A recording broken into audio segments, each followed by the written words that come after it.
man stares into his bathroom mirror each morning, brushing his teeth with mechanical precision. Today, something is different. His reflection hesitates before mimicking his movements. What happens when the image you've built of yourself refuses to cooperate?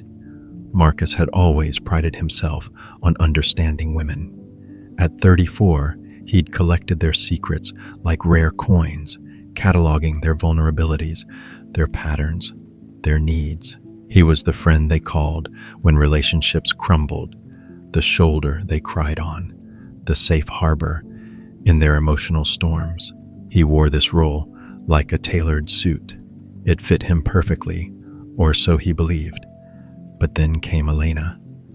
She entered his carefully constructed world like smoke, seeping under a locked door. At the gallery opening, where they first met, she stood before a painting of a woman whose face was obscured by shadows, her body language suggesting either surrender or defiance.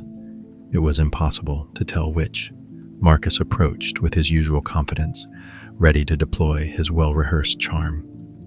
"Mysterious piece," he offered, studying her profile. "The artist seems to be hiding something." Elena turned to him, and in that moment, Marcus felt something crack inside his chest. Her eyes held depths he couldn't map, territories he hadn't explored. "Maybe," she said, her voice carrying the weight of secrets, "the mystery isn't what's hidden. Maybe it's what we think we see that isn't really there." Over the following months, Marcus found himself in uncharted waters. Elena didn't fit his categories. She wasn't the vulnerable type seeking protection, nor the independent type who needed to be conquered.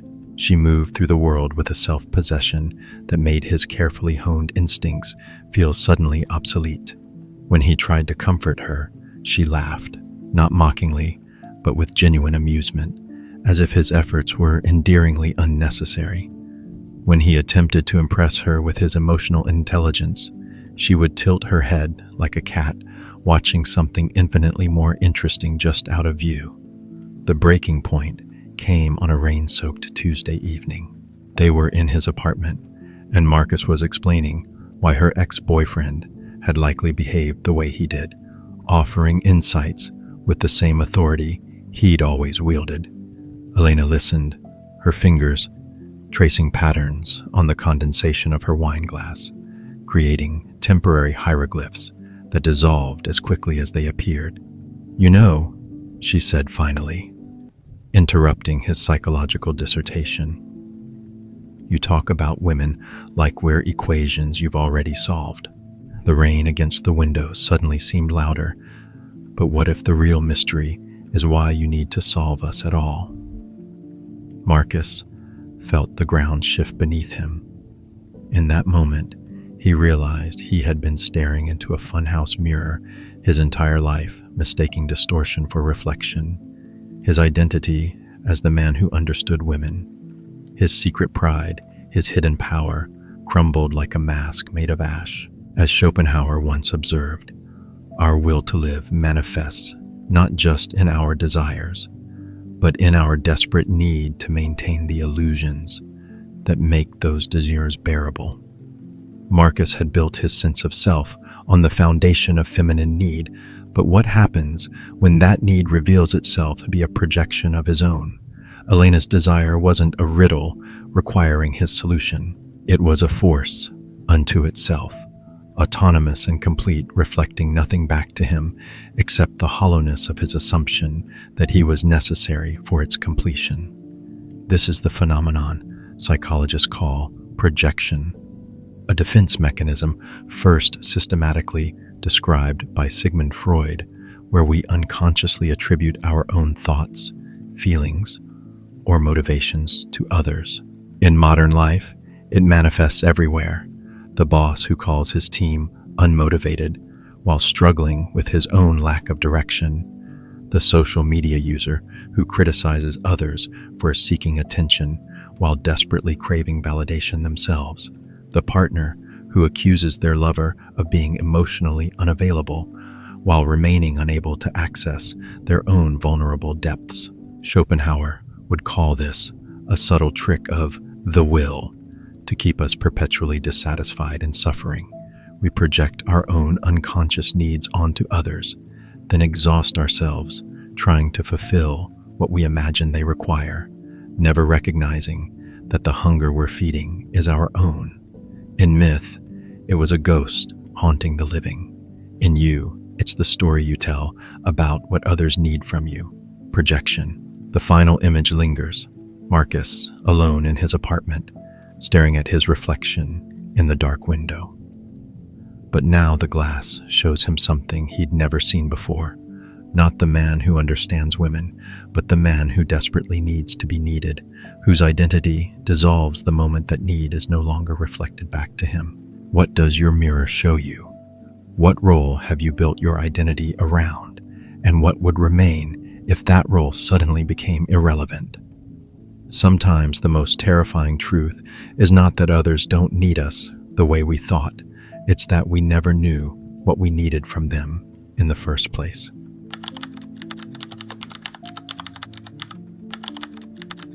A woman sits alone in a grand theater, the curtains drawn back to reveal an empty stage. She applauds enthusiastically to an audience of vacant red velvet seats. The echo of her clapping fills the silence. Who is she performing for when no one is watching? Sarah had mastered the art of being desired without desiring anything in return.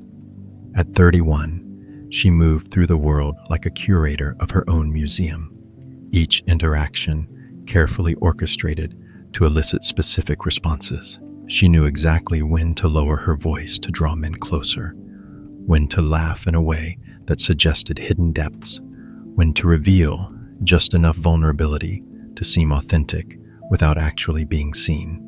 Her apartment was a stage set, books positioned to suggest intellectual depth, candles arranged to create intimate lighting, artwork chosen for the conversations it would provoke. But Sarah herself remained beautifully, terrifyingly absent from her own life. The revelation began with David, though he would never know the role he played in her unraveling. He was everything she usually attracted: successful, articulate, emotionally intelligent, in that practiced way of men who had learned to navigate modern relationships. Their dates followed familiar patterns: dinner at carefully chosen restaurants, conversations that danced around deeper truths, moments of manufactured spontaneity. One evening, as they walked along the river, David stopped suddenly and turned to face her. The setting sun painted the water in shades of amber and crimson, and Sarah automatically adjusted her posture to catch the light more flatteringly. "Sarah," David said, his voice carrying an unexpected weight, "I feel like I'm falling in love with a performance. I know you're in there somewhere, but I can't find you." The words hit her like a physical blow, not because they were cruel, but because they were accurate. That night, alone in her perfectly curated apartment, Sarah found herself standing before her bathroom mirror, studying her reflection as if seeing it for the first time. The face looking back was undeniably beautiful: high cheekbones catching the light, eyes that promised mysteries she wasn't sure she actually possessed, lips that knew exactly how to curve to suggest everything and reveal nothing. But behind those features, she saw something that made her blood run cold: the vast, echoing emptiness of someone who had become so skilled at being seen that she had forgotten how to exist when no one was looking. As the weeks passed, Sarah began to notice the mechanics of her own deception, how she would catch her checking her reflection in shop windows, not out of vanity, but to ensure she was still there. How she felt most real in the moments between meeting someone new and their inevitable departure. Those brief interludes when she existed in their imagination as pure possibility. How her own desires had atrophied from disuse, like muscles that had forgotten their function. The breaking point came during what should have been a moment of triumph. At a friend's party, Sarah watched herself work the room with her usual grace, men gravitating toward her like moths to flame, women studying her with mixtures of admiration and wariness. She was the evening's unspoken centerpiece, the beautiful enigma everyone wanted to solve. But as she excused herself to the bathroom, passing through a hallway lined with family photographs, she caught sight of herself in a mirror hung between images of genuine moments, children laughing, couples growing old together, friends caught in unguarded joy. Her own reflection seemed to float between these authentic snapshots like a ghost, beautiful but bloodless, desired but ultimately unknowable even to herself. In that moment, Sarah understood the cruel mathematics of her existence. She had become so perfectly the object of others' desires that she had erased her own capacity to desire anything beyond being desired. This phenomenon bears the clinical name schizoid personality pattern, a term introduced by psychoanalyst Harry Guntrip, describing individuals who present a socially competent false self while their authentic self remains hidden, even from themselves. In our current cultural moment, this manifests as the Instagram influencer who carefully curates her authentic life, the dating app user who optimizes their profile to generate maximum matches while losing touch with what they actually want in a partner, the professional who becomes so skilled at networking that they forget what genuine connection feels like. Schopenhauer would recognize this as the will's most cunning deception, convincing us that being the object of desire is equivalent to having desire, that being seen is the same as existing. The ancients called it the curse of Narcissus. Today, psychology names it the false self syndrome. The scene fades to Sarah alone in her apartment, all the carefully arranged props suddenly looking like exhibits in a museum of someone else's life. She sits in the center of her living room, surrounded by the evidence of her performance, and for the first time in years, asks herself a question she's forgotten how to answer. What do you want? Not what others want from you, not what you think you should want, but what would you reach for if no one were watching? If there were no audience to please, no image to maintain. The most haunting emptiness isn't the absence of others' desire. It's the discovery that underneath our performance, we may have forgotten what it feels like to want anything at all.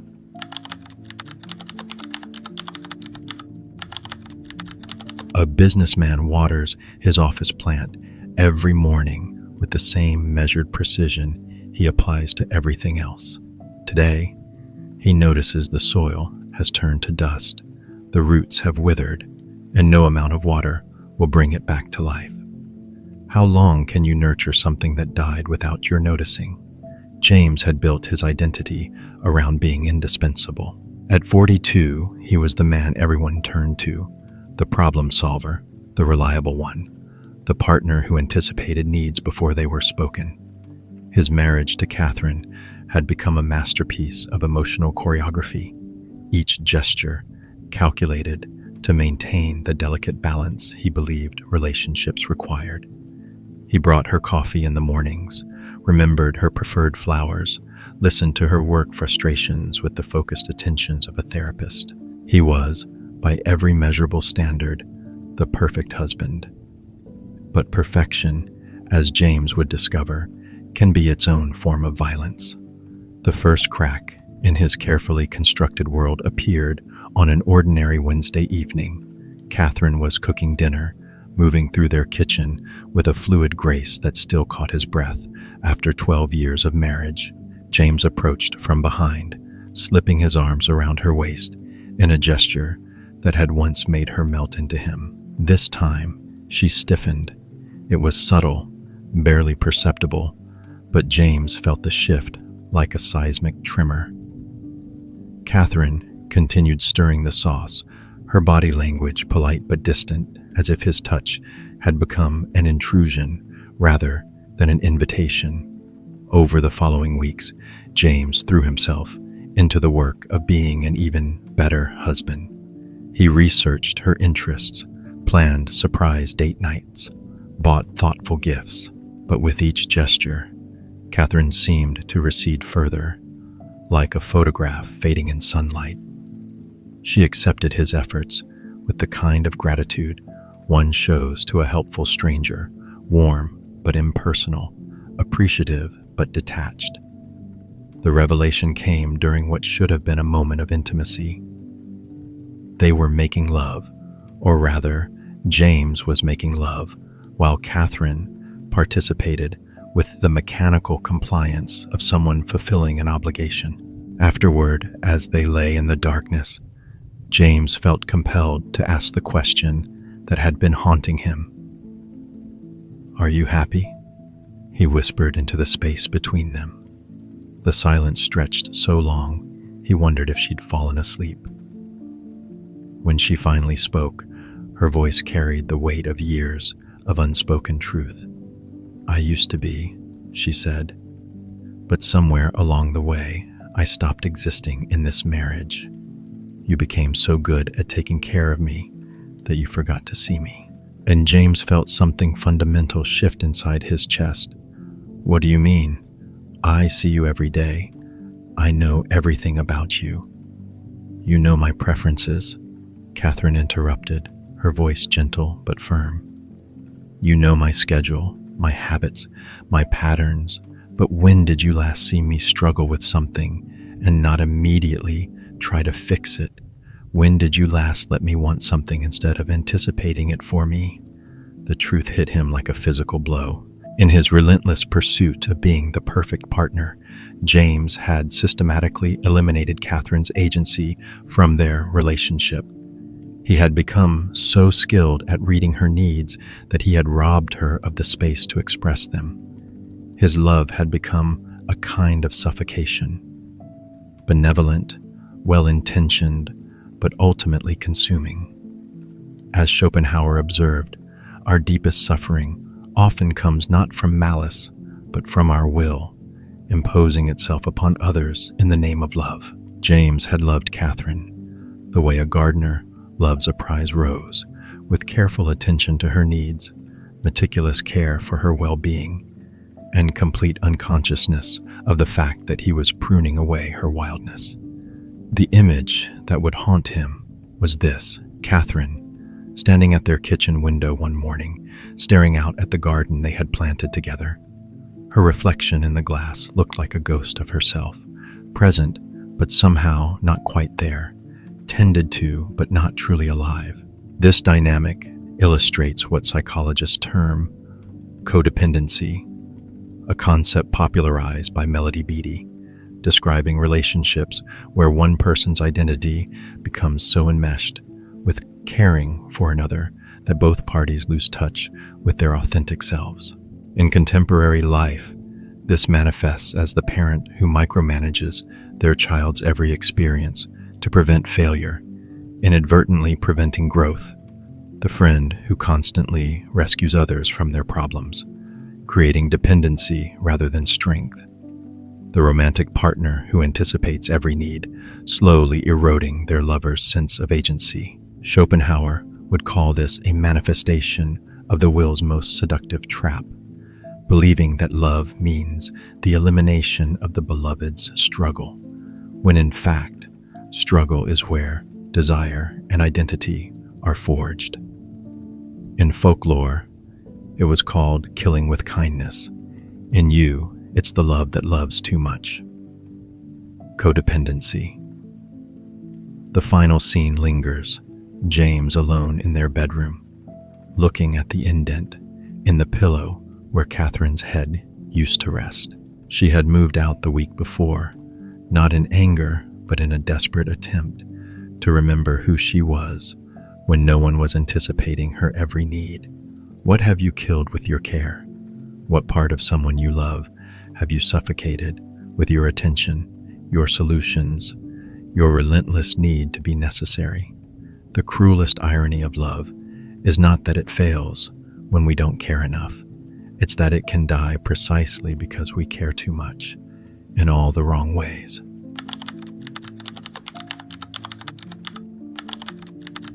An antique dealer arranges his most prized possessions in a shop window, delicate bird cages of silver and gold, each one more ornate than the last.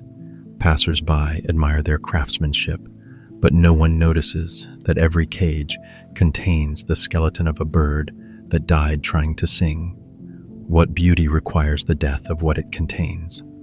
Marcus, not the same Marcus from our first tale, but perhaps his brother in spirit, had elevated the pursuit of women to an art form. At 38, he possessed the kind of calculated charm that worked like a perfectly tuned instrument. He knew how to lean forward at exactly the right moment, how to ask questions that made women feel uniquely understood, how to create the intoxicating sensation of being the only person in the room worth talking to. His apartment was a carefully curated seduction space, low lighting that flattered every complexion, a record collection that suggested depth, bookshelves arranged to prompt the kinds of conversations that led to deeper intimacies. But Marcus had a secret addiction that would have horrified him to name. He was addicted to the moment women fell for him, that precise instant when he could see it happen, when their pupils dilated slightly, when their posture shifted to mirror his, when their laughter became more genuine and their touches more frequent. It was better than any drug, more intoxicating than any achievement. In that moment, he felt utterly, completely alive. The problem was what came after. Once a woman was truly his, once the chase had ended and the relationship settled into something real, Marcus would feel a familiar restlessness creeping in. The same qualities that had attracted him would begin to irritate him. Her availability would feel cloying, her affection predictable, her desire for him somehow less valuable now that it was freely given. Without the tension of pursuit, without the electricity of uncertainty, Marcus would find himself becoming a stranger to the very person he had worked as hard to win. The pattern repeated itself with clockwork precision: pursuit, conquest, boredom, abandonment. Each woman left behind then carried a piece of the puzzle, though Marcus never stayed long enough to see the complete picture they formed. Then came Isabella. She was different from the beginning, not because she was immune to his charm, but because she seemed to see through it without judgment. At the wine bar where they met, she listened to his carefully crafted stories with a smile that suggested she knew exactly what game was being played and found it mildly entertaining rather than compelling. "You're very good at this," she said after he had deployed what was usually his most effective anecdote. "Good at what?" Marcus asked, though he knew at making women feel like they're the first person to ever understand you. Her eyes held a warmth that took the sting out of her observation. "I imagine it works beautifully most of the time." For the first time in years, Marcus felt genuinely off balance. Over the weeks that followed, he found himself in uncharted territory.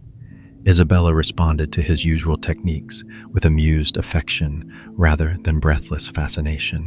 She seemed to enjoy his company without needing to possess him, to appreciate his attention without becoming dependent on it. And Marcus discovered something that terrified him. He was the one becoming addicted. The revelation came during what should have been a moment of triumph. They were in his apartment, the seduction playing out according to his usual script, when Isabella suddenly stopped and looked at him with an expression of profound sadness. "You know what breaks my heart about you," she said, her fingers tracing the line of his jaw. "You're so afraid of being truly wanted that you can only desire women who don't really see you. The moment someone loves you for who you actually are, Instead of who you're pretending to be, you disappear. Marcus felt something crack inside his chest. In that moment, he understood the grotesque mathematics of his romantic life. He had become addicted to winning hearts he didn't actually want, because wanting something real would require risking his own heart in return. As Schopenhauer recognized, desire itself can become a prison. We become so attached to the act of wanting that we fear the satisfaction of having, because satisfaction would end the delicious agony that has become our identity. The final image haunts Marcus alone in his seduction space, surrounded by the artifacts of his countless conquests, phone numbers he'll never call again, gifts from women whose names he's beginning to forget, photographs of moments that felt profound at the time, but now seem as hollow as movie sets. This compulsion illustrates what psychologists call avoidant attachment disorder, a pattern first identified by John Bowlby, where individuals unconsciously sabotage intimate relationships to avoid the vulnerability that genuine connection requires. In modern life, this manifests as the serial dater who loses interest the moment someone becomes genuinely available, the professional who changes careers every time they approach real success, the friend who creates drama to maintain emotional distance. Schopenhauer would see this as the will's cruelest joke, convincing us that the pursuit of desire is more satisfying than its fulfillment, trapping us in an endless cycle of wanting what we cannot have and rejecting what we can. The ancients called it the curse of Tantalus. Today, psychology names it avoidant attachment.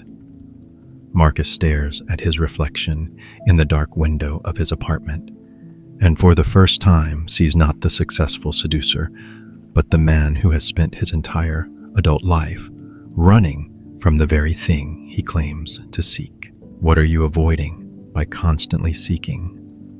What do you pursue so relentlessly that you never have to face what you're running from? The most insidious trap isn't wanting what you can't have. It's discovering that you can't have what you want because wanting it has become more important than having it.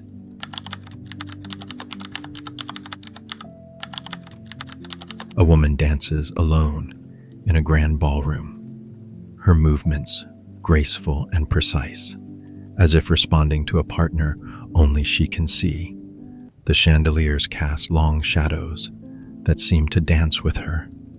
When the music stops, she continues moving, afraid that stillness will reveal she was always dancing alone. What happens when you finally stop pretending there's someone leading?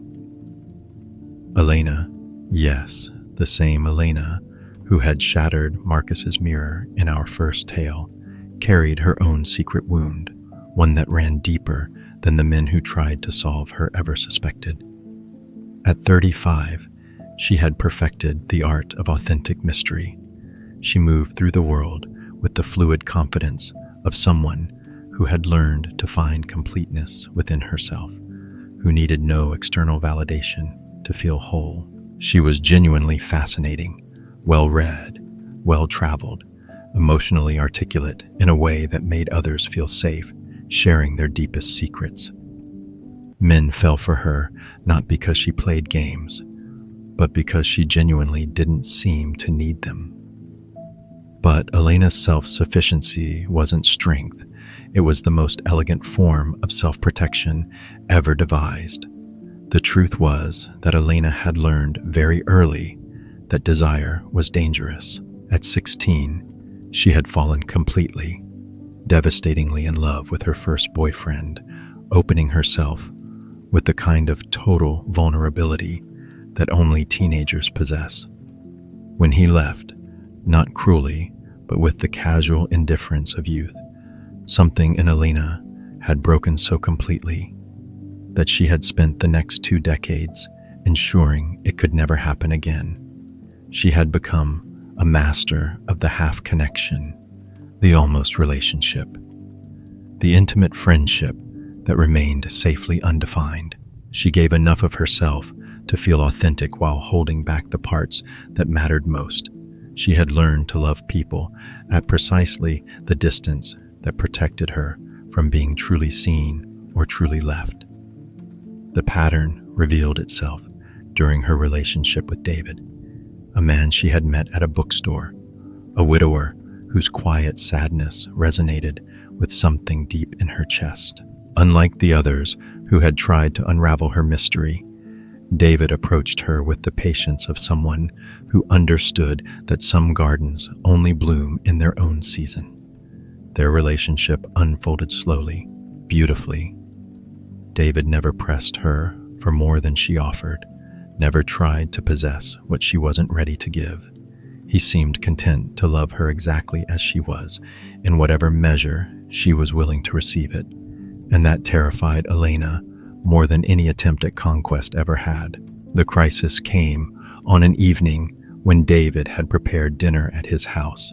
Nothing elaborate, just pasta and wine and conversation by candlelight. As they sat across from each other, Elena felt something unprecedented, the desire to tell him everything. About her father's abandonment, about the way she had learned to need no one as a form of survival, about the exhausting performance of being mysteriously complete when she sometimes felt hollow as an echo. The words rose in her throat like butterflies desperate to escape. David sat there, patient and open, his eyes holding the kind of unconditional acceptance she had convinced herself didn't exist. And Elena did what she had always done. She created a reason to leave. She manufactured a graceful exit, a sudden headache, an early morning, a vague promise to call. David kissed her goodnight at the door with the same gentle reverence he always showed, and Elena walked to her car, feeling like she was drowning in open air. That night, alone in her apartment, Elena finally confronted the truth she had been running from. Her independence wasn't freedom. It was a prison she had built so beautifully that even she had forgotten it had bars. As Schopenhauer understood, our deepest suffering comes not from external circumstances, but from our unconscious attachment to the very strategies that once protected us, but now prevent us from living fully. The image that would haunt her, Elena standing in front of her bathroom mirror, seeing not the mysterious woman who needed no one, but the frightened girl who had decided that needing no one was safer than risking everything for love. This defensive pattern illustrates what psychologists call dismissive avoidant attachment, a survival strategy identified by Mary Ainsworth, where individuals unconsciously maintain emotional distance to protect themselves from the perceived threat of abandonment. In contemporary life, this manifests as the successful professional who finds fault with every potential partner just before things get serious. The friend who maintains dozens of acquaintances but no truly intimate connections.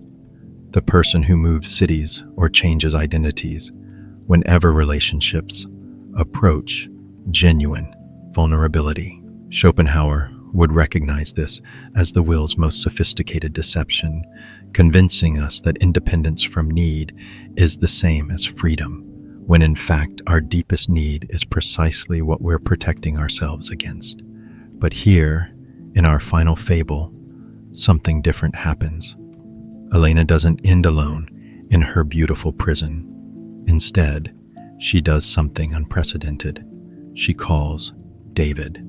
At midnight, standing in her kitchen with her heart hammering against her ribs, she dials his number and waits through 3 rings that feel like eternities.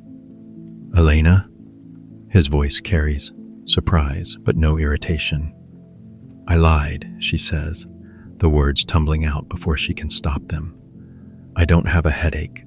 I left because I was scared that if I stayed, I might tell you that I'm not as complete as I pretend to be, that I need you in a way that terrifies me, that I've been protecting myself from exactly the kind of love you're offering. The silence stretches across the phone line, and Elena closes her eyes, prepared for the sound of disconnection. Instead, she hears David's quiet laughter, warm, relieved, infinitely tender. "I know," he says. "I've been waiting for you to trust me with that truth." The ancients called it the hero's journey. In you, it's the courage to need, despite the risk, vulnerable love. The final image isn't haunting, but healing. Elena and David sitting across from each other at his kitchen table at 1 a.m, the remains of reheated dinner between them, talking until sunrise about all the ways they've learned to protect themselves from the very thing they most desperately want.